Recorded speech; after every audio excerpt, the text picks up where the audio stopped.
bond measure set several priorities, most notably building a second comprehensive high school. Lots of questions about this, no surprise.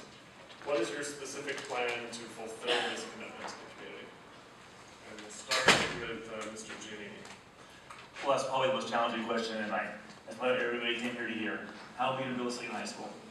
And I'm not saying we're going to figure it out tonight, right? I said we're going to figure it out next week. I was thinking that maybe we should reform our district optimization committee, get some of the parents together, reform that like when I was on it, to figure out how to deal with the KA situation. Let's do that again and figure out, we'll do the high school situation. Land's at a premium. We know the land we have, possibly camp parks, possibly some landowners. Land is costly.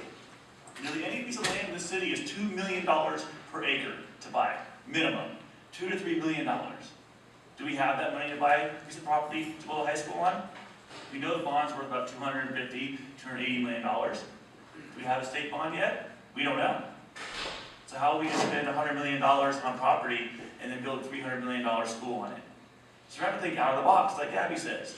We may need to look around for other buildings, other structures that we can repurpose and reuse.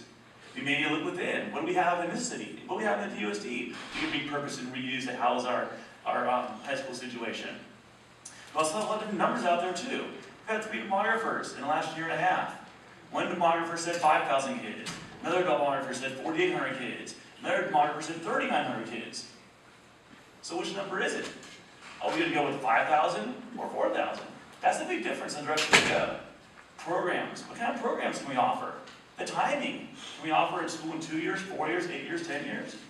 The cost of it, location, all things need to be worked out. I think we need to get a little bit more time to get it right. This is probably the biggest challenge. Thank you. Ms. Blackman. Hi, thank you. This is one of the most critical issues in our district. And at the moment, the only real solution is to develop some strategic planning.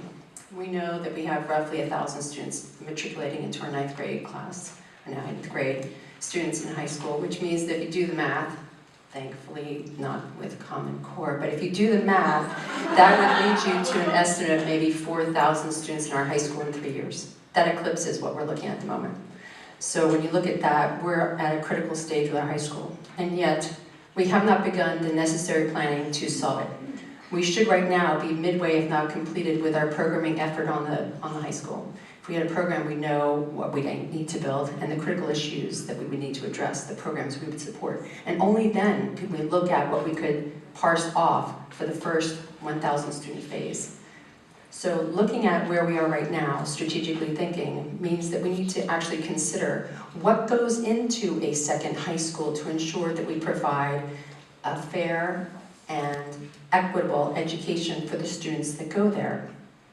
It means looking at our programs, looking at the contact hours with each student in each subject matter, looking at which facilities and which programs we can move into that first phase high school. It means looking at what facilities we can leave at DHS because they support a 5,000 student population. We have to get very creative. And I've stated before, it's all about changing the construct of a high school. Thank you. Mr. Cunningham. So I'm glad you brought up we need to look at the program first, because lo and behold, guess what we're doing? We're looking at program. We're looking at each site and we're seeing what program would go there. So we are doing that. And that's how you build a school. That's how you build a program. What are you going to put there? Well, it depends on the program. So at the high school, each site is being looked at and what program could be there. So we're looking at 6 pieces of land right now throughout the city. And with that, we're looking at the program that can go there. What are the costs? What are the time constraints that are around those? Because some of them, from a cost standpoint, are fantastic, but it could be, we can't get a school for 10 years. Well, even Common Core tells us we can't do that, right? To use Gabby's joke there. It's one of those things we have to look at everything, and we are. And before the end of the year, the facilities department is coming back, and there's going to give us each individual site what type of program would be there, what capacity, what's the cost, what are the hurdles that we need to overcome? Is it a time issue? Is it an expense issue?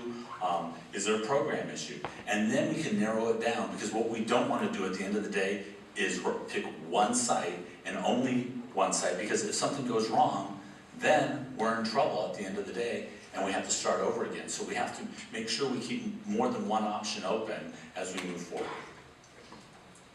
Mr. Cherry? Yes, thank you. You know, we have had time to look at things. It's time to actually start narrowing down and getting a site moving along. We've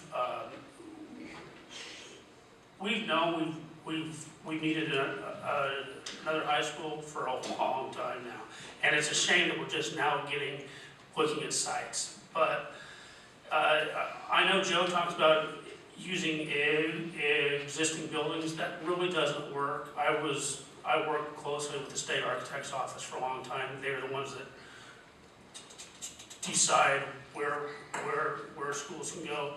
Most buildings are not built to the right structural standards to house a school. We need to look at sites.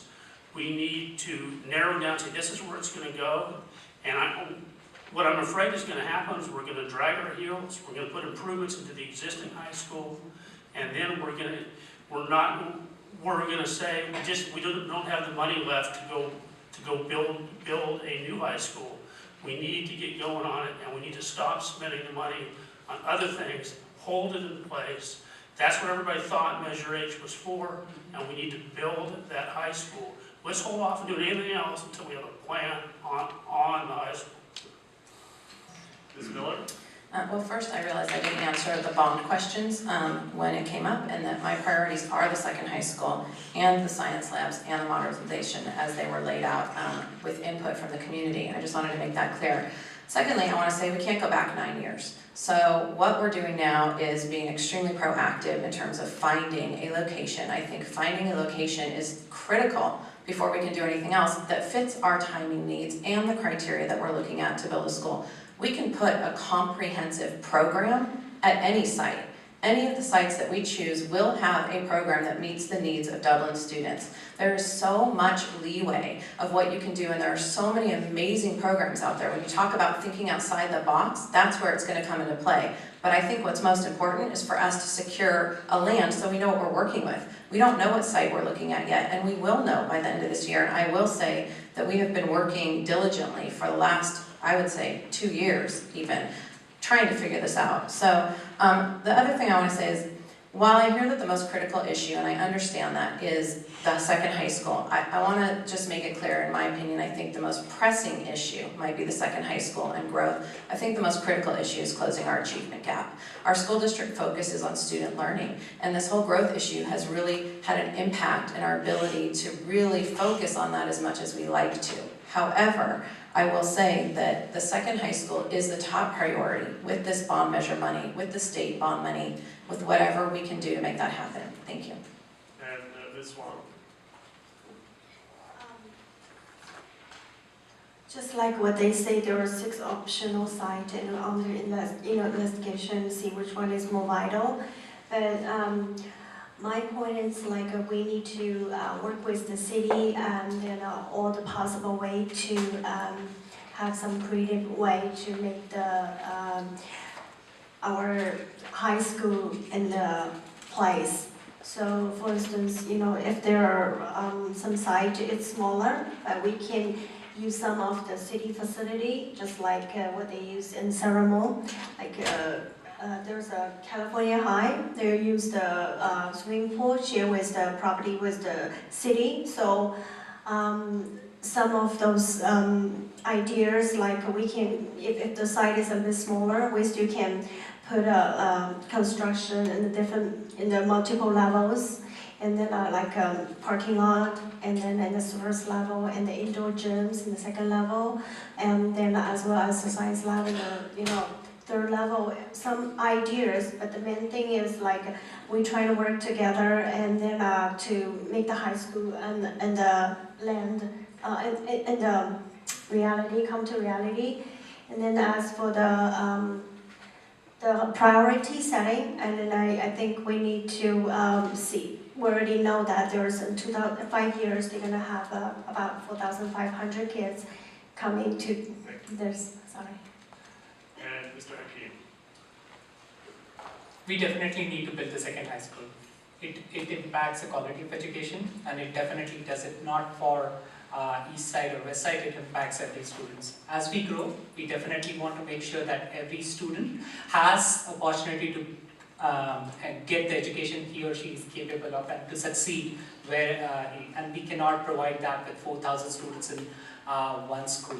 We can definitely look at augmenting the success of the high school with the different campuses, but definitely there is a need of providing more opportunities like international baccalaureate or robotics and other courses or programs which can be offered in the second high school. It would be an opportunity to do that.